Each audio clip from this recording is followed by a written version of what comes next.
Oh my gosh. Well, hello, Health or High Water fam, all the way from America to Vietnam, Australia, almost all of Asia. Africa, you guys are showing up. UK are showing in droves. Canada, all the way down to Honduras. Thank you all so much for being a part of this Health or High Water fam. We're about 144 episodes in, and I couldn't be more grateful for the audience, for the conversations that we're having, and honestly, what I'm learning from each conversation. I'm really happy to have Kori with me here today, but real quick, I got to share something with you all. Parkinson's affects 90,000 people every single year, and it's one of the most underdiagnosed preventable diseases that we have out there. So, to fight this, we have partnered up with Push Ups for Parkinson's, located down here at Brunswick, North Carolina. We're running support groups. We're hiring professionals to come out and help one-on-one with Parkinson's patients. And we're just trying to build a community down here that wasn't built before to support some people who really need it. So the whole deal is go to my1010.com, do 10 push-ups and put it on social media. You don't have to donate anything but time. 10 push-ups, donate that, and challenge your friends. Or if you don't want to post anything on social media, donate $10. It's not that much, and it goes a long way. So Kori, thank you so much for finally coming on here. So we have a mutual friend, Leslie. I know you're going to listen to this, Leslie. This is her shout Hi, out. I told you. Leslie. For those of you who don't know who Leslie is, she has actually been on a few episodes, kind of way back over a year ago. So go back and check those. She is a character and a half, and just one of the sweetest people I've ever met. But Kori, it's so good to meet you because one of the things that Leslie's been working on herself, I've been working on my whole life is boundaries, right? Yeah. It's something hard for a lot of us that we see a fence, but we can't put one up ourselves, right? Yeah. Um, so tell the audience a little bit about you, how you got into helping people like Leslie and me, and then what you're kind of currently up to right now. Yeah. Well, I mean, I am a self-identified recovering people pleaser, which means I still have those tendencies and still have to deal with them every day. It's a strategy I learned from a very young age that worked sort of enough to keep me doing it. And so, really, the work that I'm doing now is based on my own journey. And I'm 50 years old, so I've been doing this for a long time. This, not recovering, but people pleasing. So, yeah, and I've been in the self-help world. I've been a coach for over 15 years. I was in the yoga world, and doing all the sort of not just postures, but also the philosophy of yoga and all of that. And so, I've heard and I've been in the conversation around people pleasing for a really long time, and I would get really frustrated in my own journey because I didn't understand why it wasn't so easy. I mean, why it was so hard, why it wasn't so easy, because the way people talked, they made it just seem like, oh, well, just speak your truth. You just need to learn to speak your truth. You just need to say no. I mean, come on, just say no. It's not a big deal. And I would try and I would feel horrible. I would feel guilty. I would say it in a way that was like, sort of ish is my truth, kind of, maybe. Are you okay with it? Right. So, right, like I would do what they would say, but God, it was messy and it wasn't really moving the needle because people pleasing is what we see on the outside. That's a behavior that we're doing in relationship with others. What no one's talking about is what's happening on the inside. And on the inside, I have been so anxious, so scared about other people's reactions and responses.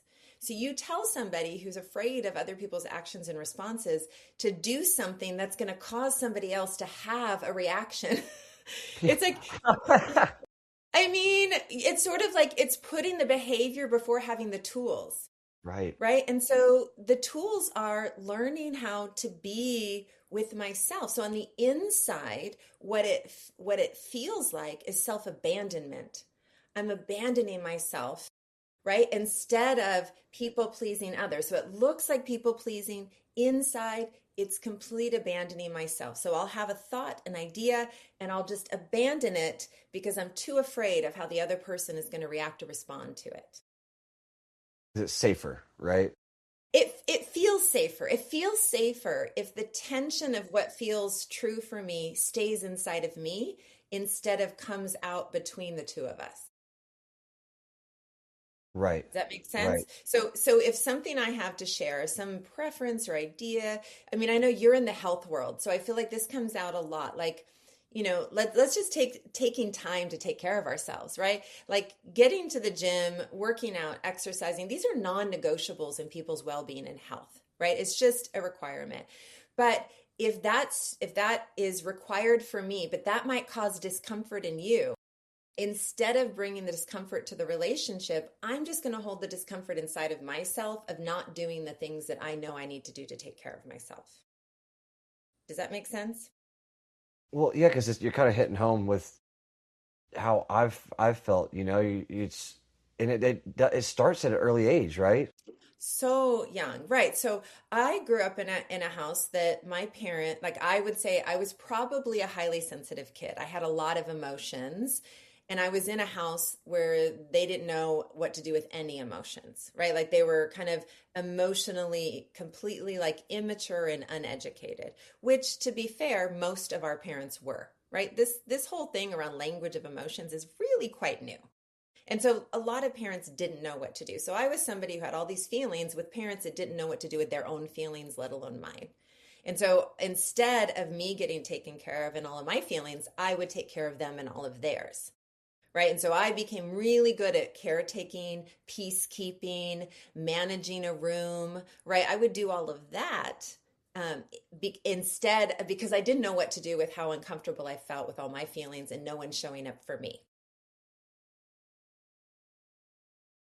Man, that's definitely, yeah, 100%. You're trying to like mediate. You're trying to be like that the bridge. Hey, listen, you can take it out on me, right? You can take Right. like, or on the deflecting point. I'm gonna like I would always try to make jokes and I always try to like hyper encourage people and like yeah, no, this it's hitting home because it starts at such an early age.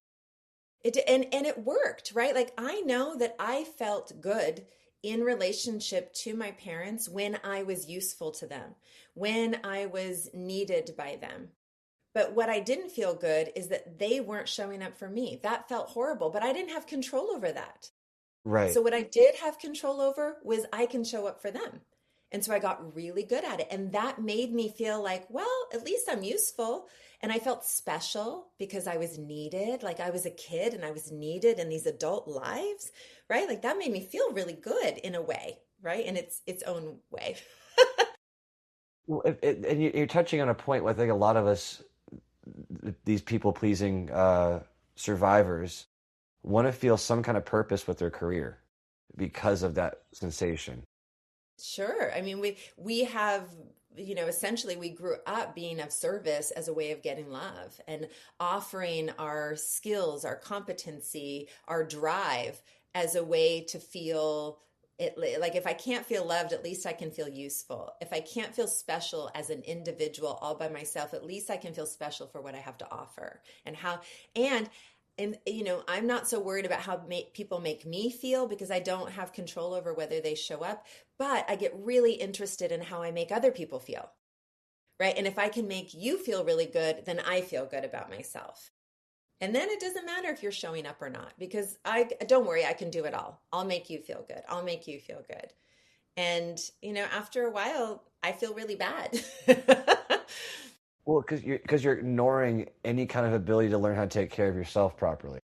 That's just it. So much is going out that there is very little coming toward ourselves. So what tends to happen is over responsibility for everyone else around us and under responsibility in ourselves. So that's why I can make space for other people like, hey, don't worry, you get to the gym. I got all of this. And then it's my turn to go to the gym. It's like, no, I'm good. I'm fine. Right. I don't because it's again, I'm special. I don't need it the way you need it. I can take care of myself in a different way. And so it very much is over responsible and under responsible. This is going to maybe sound stupid, but this is how my brain works. Is this kind of a form of pride in a sense? Well, I would say that one's sense of self, value, identity, worth can get tied into it. So that, there is a degree of ego to it. I am so competent and so different from you. I don't have all the needs that you have. It's fine. Right? I don't need all the things that you need. So I'm going to show up for you and help take care of you and all of your needs, but it's fine. I don't need anything from you. I'm good. I can handle it. And the truth is I'm probably not handling it. I'm just I just have a bigger capacity for the tension inside of me. Well, and so like to bring a little visualization for the audience here, those are just listening. Maybe this is your first episode. My mom had a stroke 4 years ago, turned vascular dementia, and this is why I'm in preventive health right now. Why this podcast is a thing. But Yeah. I was doing exactly what Kori was saying. Was I wasn't going to the gym, I wasn't eating right, I was just taking care of my mom, and I wound up in the hospital. That's I was like, it. it's like 140 something pounds for someone who's 5'11", was like rail thin. Um, Yeah, and one of the doctors like, you got to take care of yourself so you can take care of her. that's And I was it. like, oh, I've been kind of missing that mark a whole bunch, and I've been trying to switch that mentality for years, but it's hard because it brings up all the problems as you being a kid, what you're talking about. Yeah, yeah. Well, I mean, it means you have to admit you have needs. It's hard for especially for most people, like, Yeah, like we're admitting, okay with other people's needs, but us, me, right? And so the idea that you're a body that needs nutrition, that needs exercise, that needs movement, that needs care, right? Like it's sort of we can't even admit the most basic things we can't admit because and then we're just so busy over there handling it all for them. But eventually, just like what happened with you, eventually it runs out. Right? You either get sick, you're so depleted and exhausted, or maybe you're just resentful, yes, because right? this Like this is not just physical. This could be emotional, even spiritual in some aspects. that's right. That's right. So it runs deep in the relationship. It runs deep in our sense of identity and how we feel valued and worth. And again, the way we talk ourselves out of our own needs. Oh yeah, because as a personal trainer, I've heard every excuse not to come to the gym. Oh my God, I bet you have. Leslie, we're talking to you. Because I've heard a few from her. You do. There's every excuse not to claim that you need this, right? It's non-negotiable. Well, and let me add to that too, for anyone here that's listening, for the love of all that's holy, if you've ever told yourself it'll never happen to me, right? Oh, I do chores. I keep myself active, right? If you've ever said that and ever doubted yourself saying that, like it will happen to you, whether it be a stroke, dementia, Alzheimer's, Parkinson's, immobility, falls, fractures. I mean, you name it, it's gonna happen. And I think a lot of it starts at the source of what Kori's talking about here, you all, is listen, because this is what happened to my mom. She said those exact same things, and she Hmm. kept on trying to take care of everybody else until she was frail. Right. And then Right. boom, she had a massive stroke turned vascular dementia. Now I don't have my mom, you know? Yeah. So I'm trying to tell this tale to you all that what Kori's talking about is not just like as simple as just like setting up normal boundaries for people. This is a lifelong battle for a lot of people. Hmm. So let's talk about boundaries for a moment because boundaries are really like if I put a fence in between the two of us and I say that's you and this is me, that's the boundary that delineates where you start and where I begin and vice versa, right? That's the thing that's so confusing for a lot of people who self-abandon. They're not clear about what that line is. Right. So asking them to sort of distinguish that is one of the first things that you can't you say set a boundary and people are like, so what I hear a lot of people is that I set this boundary and I wanted like I set the boundary with my family that on Tuesdays at 5 o'clock I'm gonna go work out. Okay, family? Great. I'm expect then 4:45, my kid comes to me and says they need something from me. And I'm like, ugh, they don't respect my boundary. No, because they are not responsible for whether I go to the gym or not, right? A boundary is something that I have to hold, not something that I can set and then just leave and everyone else is responsible for it. So I really love this idea of holding boundaries versus setting them. Setting them feels like we're giving them over to somebody else to be responsible for, to respect, to do Right. something with, right? And really, when it comes to other people, we tend to have requests. What I'd like is this. What I'd prefer, right? And that's a request of somebody else, but they don't have to comply. They have free will. They don't have to comply, right? And them not complying might not have anything to do with me.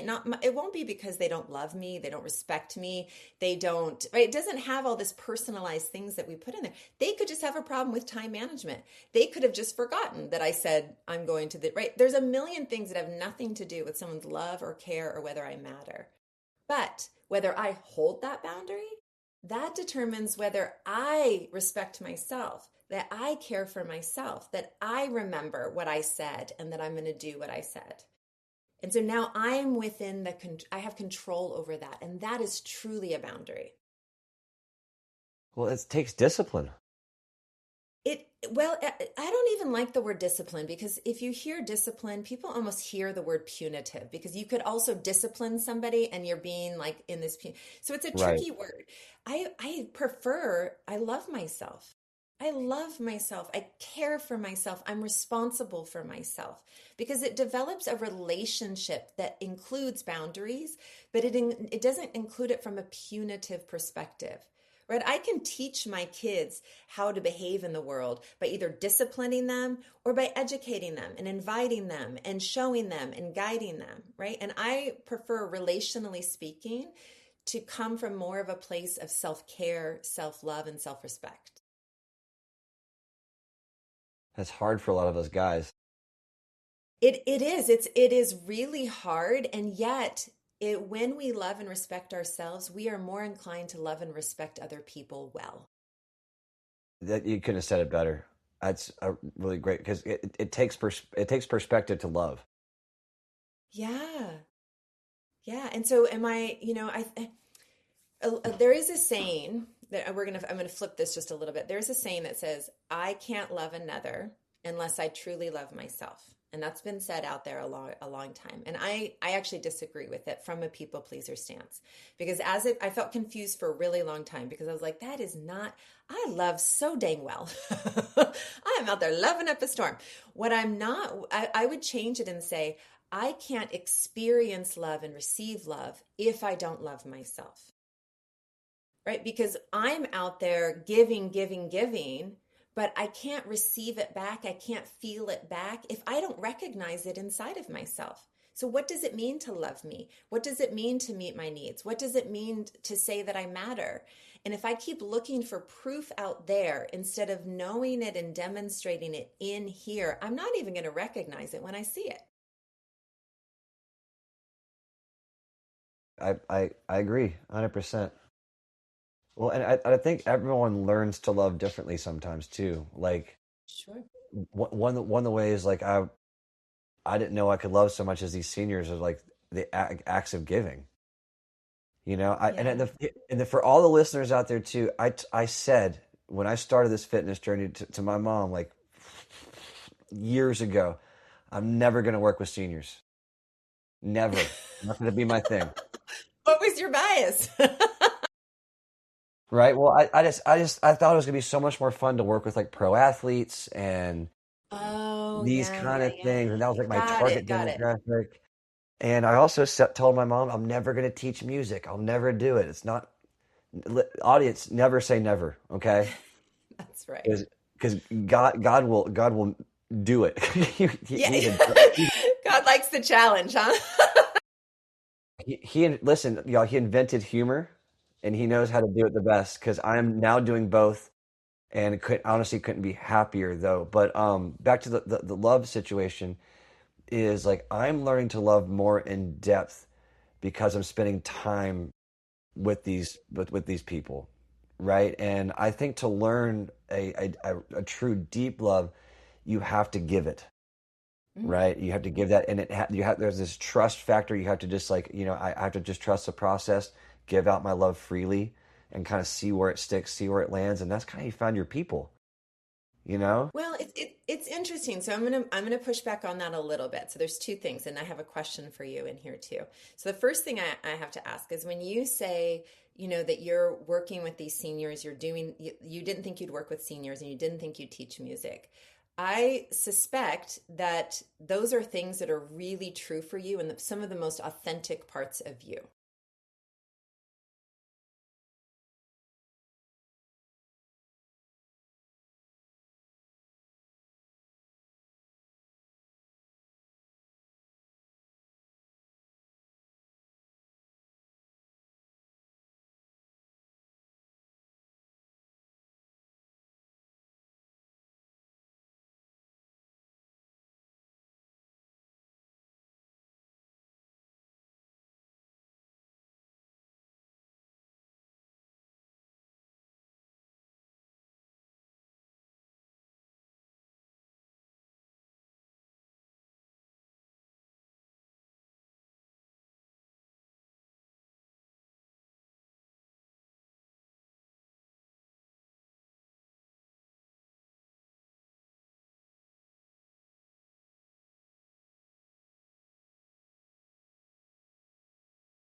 So sorry. It's all good. It's all good. Sorry, audience. I had some technical difficulties. My computer was plugged in, but I guess the outlet doesn't work. So Whoops. It happens. it's, Um, so, so so you were, yeah, you're asking me a question. yeah, because I was going to push back a little bit because it's tricky when you tell people pleasers that, when we're loving, that we just give love to feel love. It's a little tricky because people pleasers, it's a trap that we actually get in. So I want to be careful with that because then I'm just going to keep pouring out and not notice that nothing's coming back. And so here's where I was going to ask you a question. You talked about working with the seniors and teaching music and these things you thought you wouldn't bring to them. But I feel like those are expressions of probably your most authentic, God gifted self. And that therefore, there is a sharing and an expressing of that is sort of like it gives and gets at the same time. There is no giving and getting. It's just this, the more you express that, the more full you are, the more you get like, it feels like a different category, right? Because it's just so authentically this thing. I couldn't agree more with what you're saying, to be honest, because that is a dangerous spot to be in of giving it. And maybe I'll kind of like hone that a little bit more as long as it's your God-given talent or whatever it is that you want to give back, whether it be art or volunteering. I think it's got to be action orientated, right? Sure. Yeah. Yeah. It's just this expression that happens. Like I said, when it comes to, like, I know for me, sitting with clients, like people are like, how do you do that all day? I'm like, are you kidding me? I just get to sit across the screen and love somebody all day. All day. I just get to sit in a state of love and joy for connecting with this person. There's nothing about it that feels like I'm pouring into other people. It just feels like we're sharing in a field together, right? And I feel like that would be a little bit more like what happens for you, that it doesn't even feel relational. It just feels like we're both in it, in this thing. Yeah, it's you're actually contributing to society, it's and I think that when you're working at like Verizon or something like that, like you don't feel fulfilled. You're gonna go home and like things like the people pleasing issues are gonna come up, and you're never gonna be able to kind of fix those things unless you talk to someone like Kori, right? Yeah, Um, but real quick, I gotta do a quick ad. I totally forgot to do yeah, the other one, but yeah, do it.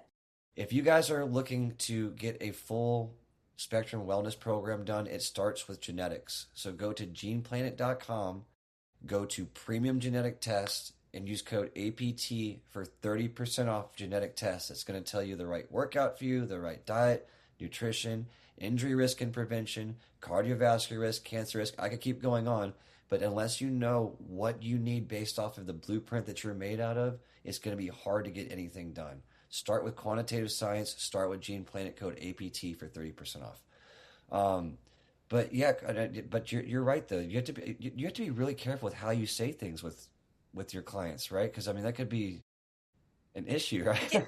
yeah. Well, yeah, because again, I don't I understand the principle between loving as this sort of like give what you want to receive, but because people pleasers have learned to love that way, it doesn't work the same way. It's a very tricky thing. Again, that works if you love yourself because then you're going to give, but you're not going to overgive.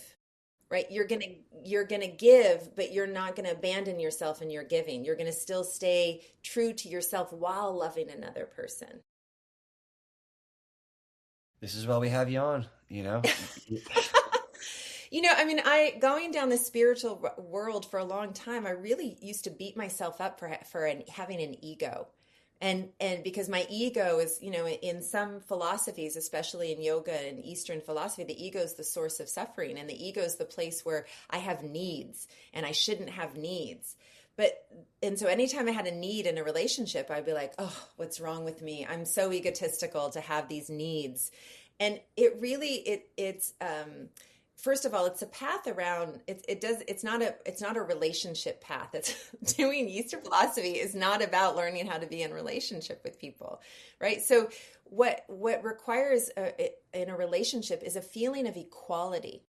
Okay, so in equality, I matter as much as you do, as much as you do, right? Often people pleasers will come in and say the other person matters more than me. And so I'll give and give and give. And then what will happen is then they'll start to feel bad. They'll start to feel empty. And so then they'll try and withdraw. But instead, because they don't feel worthy, what they'll do is they'll demand it. And all of a sudden, like, but I deserve this. I'm worthy of it. Look at all I've poured in. And it doesn't always sound like that, but it can. It can sound really intense. And so then you're just constantly putting yourself in these positions. A true healthy relationship is two people who feel equal to each other. So I have needs and you have needs, and this relational field requires some things of us in order to be whole and healthy, and we both pour into that. So reciprocity and equality are really important and hard things for people who are people pleasers because they don't see themselves as equal or mattering as much. So well put. Like so very well put. But we are getting kind of close on time here, Kori. Sure. Yeah. Um, where can everyone find you social media wise? Maybe a shout out, little anything you got going on plug wise. This is your time to shine. Wonderful. Thank you so much. People can find me on Instagram and Facebook just by my name, which I think you're putting some links of Kori Strobel. I have content on there. I just use that for my library, so you can go get some tidbits on people pleasing there. I'm on this podcast and others, and I have a website, Kori Strobel, where I have an online course for people really wanting to start on this people pleasing journey and understand it from the inside rather just on the behaviors. There's a great course on there that they can sign up for that will take them a little deeper into it, and it's a great funnel to start working with me. So after you take the course, reach out, and then we can start talking about how to take what you learned in the course and apply it directly into your life. So I work with people privately as well. please go shout out to her if this resonated with you, even just like a hair. Go reach out to Kori. All the links will be below in the copy, albeit in Spotify, Amazon. It'll all be below. Just go and click, check her out.